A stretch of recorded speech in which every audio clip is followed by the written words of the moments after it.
రాష్ట్ర ప్రభుత్వం ఎన్నికల్లో ఉపాధ్యాయులకు ఇచ్చిన హామీలను అమలు చేయకుండా నిర్లక్ష్యంగా వ్యవహరిస్తోందని ఎస్టీఓ రాష్ట్ర అధ్యక్షుడు మల్లు రఘునాథ్ రెడ్డి పేర్కొన్నారు. జిల్లా కలెక్టర్ కార్యాలయం ఎదుట రాష్ట్ర ఉపాధ్యాయ సంఘం ఆధ్వర్యంలో నిర్వహించిన ధర్నాలో ఆయన మాట్లాడారు.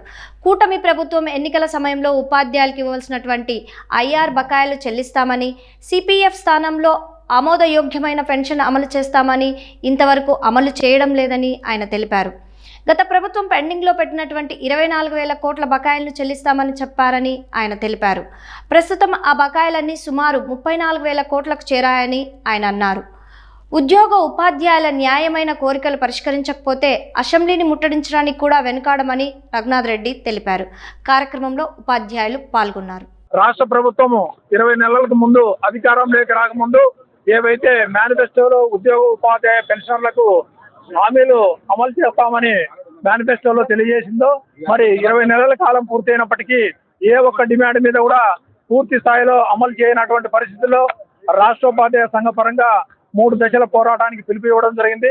మరి ఈ 2వ దశ పోరాటంలో భాగంగా కడప కలెక్టరేట్ వద్ద ధర్నా నిర్వహిస్తున్నాము.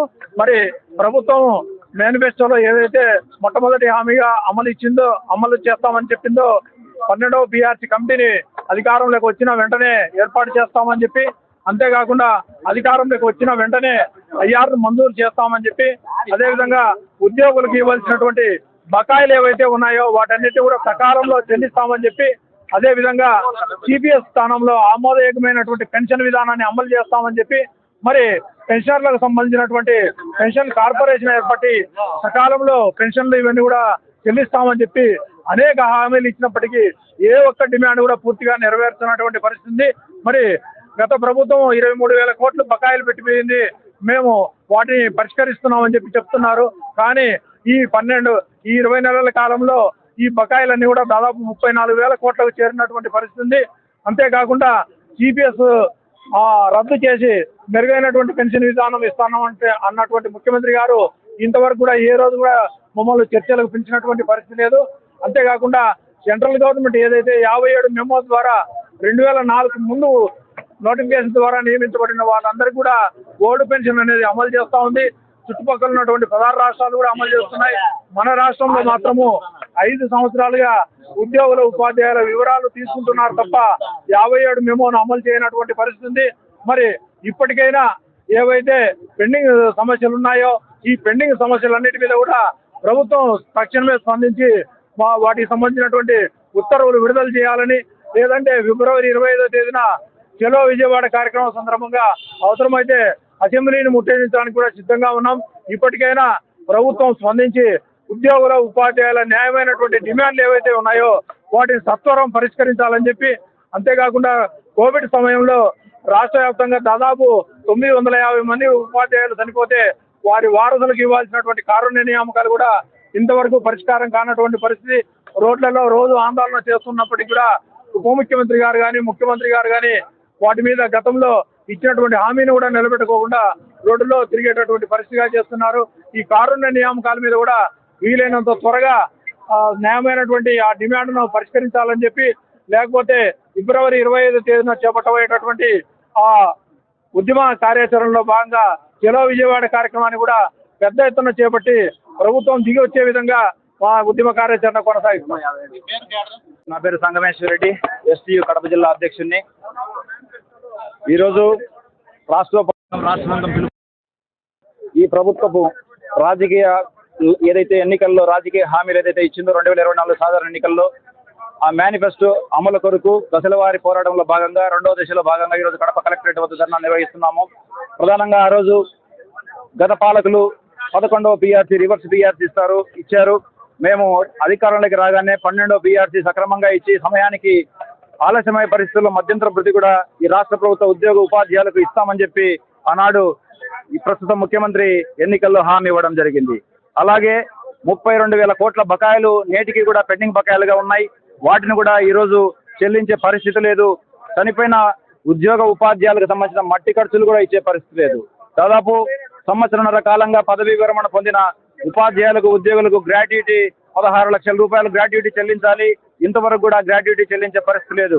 వారిచ్చిన హెల్త్ కార్డులు ఏ మాత్రమే కానీ క్యాష్లెస్ ట్రీట్మెంట్ కు అనుకూలంగా లేవు. లక్షలాది రూపాయలు వెచ్చించి ఈ రోజు ఈ రాష్ట్ర ప్రభుత్వ ఉద్యోగ ఉపాధ్యాయులు కార్పొరేట్ ఆసుపత్రుల్లో వైద్యం తీసుకున్న తర్వాత వాటి రియంబర్స్మెంట్ కొరకు కూడా ఎదురు చూడాల్సిన పరిస్థితి ఏర్పడింది. ఈ రోజు ఎంతో మంది కూడా ఆ రియంబర్స్మెంట్ డబ్బులు రాకుండానే చనిపోయిన వాళ్ళు ఎంతో మంది ఉన్నారు. ఈ విధంగా అమానవీయంగా ఎంతో మంది 1000 మంది ఉపాధ్యాయుల చనిపోయిన తర్వాత సర్వీస్ లో వారి బిడ్డలకు కూడా కారుణ్య నియామకాల విషయంలో కూడా జిల్లా యూనిట్ గా కారుణ్య నియామకాలు చేపట్టాలని మేమందరం డిమాండ్ చేస్తుండగా సర్వీస్ రూల్స్ సమస్య ఉన్నాయని చెప్పేసి 1000 మంది ఈ రోజు కుటుంబాలు రోడ్డున పడ్డాయి. మానవీయత లేకుండా ఆ రోజు ఆ పాలకుడికి గుండె లేదన్నారు. మీ గుండె ఏమైంది, బండరాయి అయింది అని చెప్పేసి ముఖ్యమంత్రి గారిని అడుగుతా ఉన్నాం ఈ సందర్భంగా. కాబట్టి ఎన్నికల్లో రాజకీయ లబ్ధి పొంది ఉద్యోగ ఉపాధ్యాయుల ఓట్లను రాజకీయంగా ప్రయోజనానికి ఉపయోగించుకొని ఈ రోజు వారికి ఇచ్చిన హామీలను తుంగలో దొక్కి 18 నెలల తర్వాత కూడా మీ నుంచి ఎటువంటి ఆర్థిక సహకారము ఈ రాష్ట్ర ప్రభుత్వ ఉద్యోగ ఉపాధ్యాయులకు లేదు అంటే ఇది నిజంగా చాలా నిరసించాల్సిన అంశం. భవిష్యత్తులో మరిన్ని ఉద్యమాలు తీసుకొస్తాం. ప్రభుత్వం దిగి వచ్చేదాకా తప్పకుండా రాష్ట్రోపాధ్యాయ సంఘము కలిసి వచ్చే సంఘాలతో పోరాడతామని ఈ సందర్భంగా తెలియజేస్తున్నాం. నేను వి శుభక్త యాస్మిని, ఎస్టీయూ కడప సిటీ యూనిట్ లో ఫినాన్స్ సెక్రటరీగా చేస్తున్నాను. తర్వాత మాకు పిఆర్సీ రావాలి అని మేము ధర్నా చేస్తున్నాము. పిఆర్సీతో పాటు ఐఆర్ ప్రకటించాలి. ఎన్నికల మేనిఫెస్టో ప్రకారం ఇది ప్రకటిస్తే బాగుంటుంది. ఎన్నికలైన ఇంత సమయానికి కూడా ఇప్పుడు కూడా వాళ్ళు చేసిన హామీలు పిఆర్సీ అనగాని ఐఆర్ కానీ ఇంతవరకు ఫుల్ ఫ్లెడ్జ్ కాలేదు. కాబట్టి మా టీచర్లందరూ జీఎల్ పెట్టుకొని ఇట్లా రోడ్ల మీదకి రావాల్సి వచ్చింది. దాని ప్రకారం తహసీల్దార్ ఆఫీస్లో కూడా ఇచ్చాము. ఈరోజు ధర్నా కూడా చేస్తున్నాము. వాళ్ళు ఇచ్చిన మేనిఫెస్టో ప్రకారం మా కోరికలన్నీ నెరవేరిస్తే బాగుంటుందని మా టీచర్లందరూ కొరక, స్పెషల్లీ మా లీడర్ టీచర్స్ అందరూ సీఎల్ పెట్టుకొని చిన్నపిల్లలతో పాటు కూడా మా లేడీ టీచర్స్ వచ్చారు.